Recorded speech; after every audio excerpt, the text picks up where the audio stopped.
नमस्कार, स्वागत है आपका मुनाफे की मंडी में, जहां हम आपको कमोडिटी मार्केट की तमाम बड़ी खबरें तो बताते हैं, साथ ही आपके लिए बेहतरीन ट्रेडिंग कॉल्स भी लेकर आते हैं। लेकिन सबसे पहले एक अहम अपडेट देते हैं, वो है कि ईटी नाउ स्वदेश को इमर्जिंग बिजनेस चैनल का अवार्ड मिला है। देश के सबसे बड़े एग्री एक्सचेंज एनसीडीएक्स की तरफ से ये अवार्ड दिया गया है।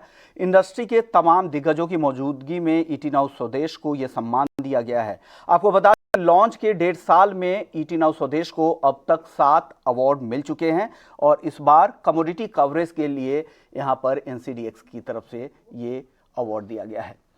चलिए अब आगे बढ़ते हैं, हमारे मेहमानों से आपको परिचय करा दें। अनुज गुप्ता हैं हमारे साथ आईआईएफएल सिक्योरिटीज से, रविंद्र राव हैं कोटक सिक्योरिटीज से, बिटवन मजुमदार है bmazumdar.com से, और साथ ही एनसीडीएक्स के एमडी और सीईओ से भी हम बात करेंगे। लेकिन फटाफट से आप लोगों से ट्रेडिंग कॉल ले लेते हैं। रविंद्र जी, सबसे पहले गोल्ड और सिल्वर पर आपकी राय चाहेंगे। हम फंडामेंटल्स तो ग्राफिक्स के जरिए बता देंगे, सिर्फ आज कॉल बता दीजिए, वक्त कम है, आरबीआई गवर्नर साहब की वजह से वक्त आप लोगों को कम मिला है। सिर्फ बता दीजिए कि आज ट्रेडर्स क्या करें गोल्ड और सिल्वर में। सिल्वर में मेरे हिसाब से जब तक 73,300 होल्ड है, आई थिंक सेलिंग में रहना चाहिए। 72,500 का पॉसिबल टारगेट है, जो कि अभी बहुत क्लोज है, बट उसके नीचे पॉसिबिलिटी है कि 72,400 72,300 तक आ सकता है। और इवन गोल्ड में मेरे हिसाब से जब तक कि 60,380 होल्ड है, थोड़ा सा साइडवेज रह सकता है। लोअर लेवल्स पे बाइंग कर सकते हैं, बट यहाँ पर मेरे हिसाब से 16,100 तक के लेवल्स पॉसिबल है। तो 380 का स्टॉप लॉस रख के एक बार बेच सकते हैं, या फिर नीचे 60,100 60,050 के आसपास आता है तो एक बार बाइंग इनिशिएट किया जाए। क्या होगी गोल्ड और सिल्वर में?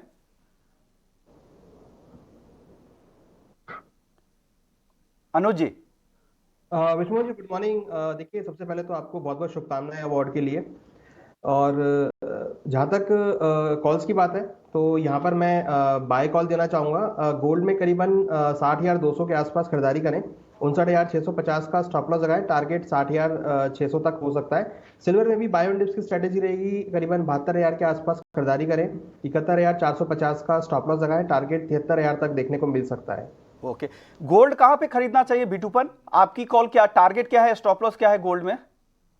सर बाय करना चाहिए, गोल्ड 60,000 के आसपास बाय करना चाहिए। और मुझे लग रहा है 60,800 के आसपास मार्केट जा सकता है। नीचे थोड़ा सा 59,700 के नीचे स्टॉप लॉस रहेगा। सिल्वर में बाइंग ट्रिगर होगा 73,700 का, जो टेक्निकल रेजिस्टेंस ब्रेकआउट होगा तब मुझे लगता है सिल्वर में बाय करना चाहिए।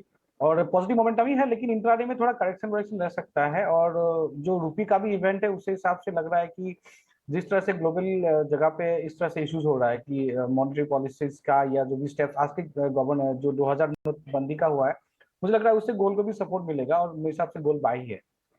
क्रूड और कॉपर बिटूपन क्या करना चाहिए आज? सिर्फ कॉल बता दीजिए प्लीज। क्रूड ऑयल बेचना चाहिए, मार्केट में भी बेच सकते हो, अगर ज्यादा आपको मार्केट में बेच सकते हो, और नहीं तो अगर पुल बैक में बेच सकते हैं। मेरे हिसाब से अभी मुझे लग रहा है कि 5800 टू 5750 आ सकता है। मेरा तो ट्रेडिंग कॉल है 5950 के आसपास है।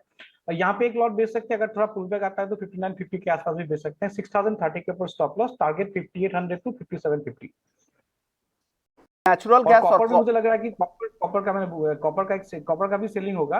720 के आसपास कॉपर सेल करना चाहिए। अभी तो मार्केट नीचे ही है, मेरे हिसाब से टारगेट एक्सटेंड कर सकता हूं मैं 710 टू 708।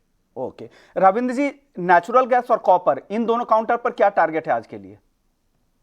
तो नेचुरल गैस में मुझे लगता है कि 215 इनिशियली टेस्ट करेगा, क्योंकि अच्छा खासा करेक्शन आया है फ्राइडे के हाई से, और उसके बाद पॉसिबिलिटी कि 220 तक जा सकता है। तो 700 एंड सॉरी अराउंड 208 के आसपास बाइंग कर सकते हैं। 214 का टारगेट रहना चाहिए, 205 का स्टॉप लॉस।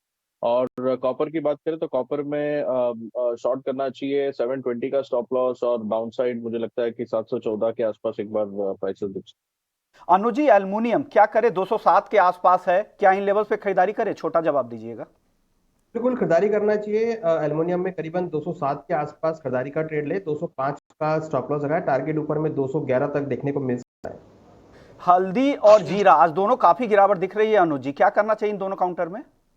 देखिए, दोनों ही काउंटर में हम हायर लेवल पे सेलिंग देख रहे हैं। मुझे लगता है कि यहाँ पे बिकवाली का ट्रेड लेना चाहिए। जीरा में करीबन 45,000 के आसपास बिकवाली करें, 45,800 का स्टॉप लॉस लगाएं, 44,000 तक का टारगेट जीरा में देखने को मिल सकता है। वहीं हल्दी में मुझे लगता है कि बाय ऑन डिप्स की स्ट्रेटेजी यूज कर सकते हैं। करीबन 7,800 के आसपास खरीदारी करें, 7,600 का स्टॉप लॉस लगाएं, टारगेट 8,100 तक देखने को मिल सकता है। अनुज जी आपका, रविंद्र जी आपका, बिटुपन आपका, आप लोगों से माफ़ी भी चाहूँगा कि बहुत कम वक्त आज बचा है आप लोगों के लिए। चलिए, लेकिन जाते जाते एनसीडीएक्स के एमडी से हमने क्या खास बातचीत की थी वो सुन लेते हैं। हमारे साथ एनसीडीएक्स के एमडी और सीए अरुण रास्ते साहब है। सर, बहुत बहुत शुक्रिया, आपने वक्त दिया हमें। सर, नया कॉन्ट्रैक्ट आप लेकर आ रहे हैं, क्या लग रहा है, किस तरह के पार्टिसिपेशन की उम्मीद कर रहे हैं मूंगफली के नए कॉन्ट्रैक्ट में, और कब तक ये लॉन्च होगा? देखिए, हम इसको लॉन्च करेंगे अगले महीने।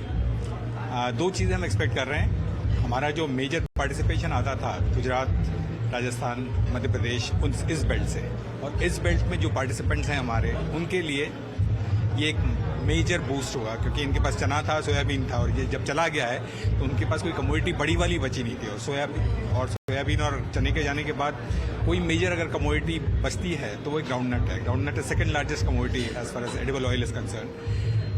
तो this is not for human consumption वाला बात है, विद शेल होगा, पर हम इसको अगले महीने लॉन्च करते हैं तो हमारे जो पार्टिसिपेंट्स हैं उनके लिए एक बड़ा बूस्ट होगा। तो we expect lot of participants to come in and a lot of participation in this particular contract. We did very well with Isabgol and I'm very sure we will do very well with groundnut also. Okay, यानी इसबगोल में को काफ़ी अच्छा response मिल भी रहा है, दिख रहा है, ओपन इंटरेस्ट को देखकर भी पता चल रहा है। सर, लेकिन कई सारे ब्रोकर्स वगैरह, कई सारे पार्टिसिपेंट्स हैं, उनकी शिकायत रहती है कि जो फंडामेंटल्स है उसके साथ कमोडिटी की, एग्री कमोडिटी की चाल नहीं होती। क्या वजह है? क्या जो नैरो वॉल्यूम की वजह से हो रहा है, या क्या दिक्कत हो रही है? ग्राउंड पे उस तरह का अवेयरनेस नहीं हो रहा है?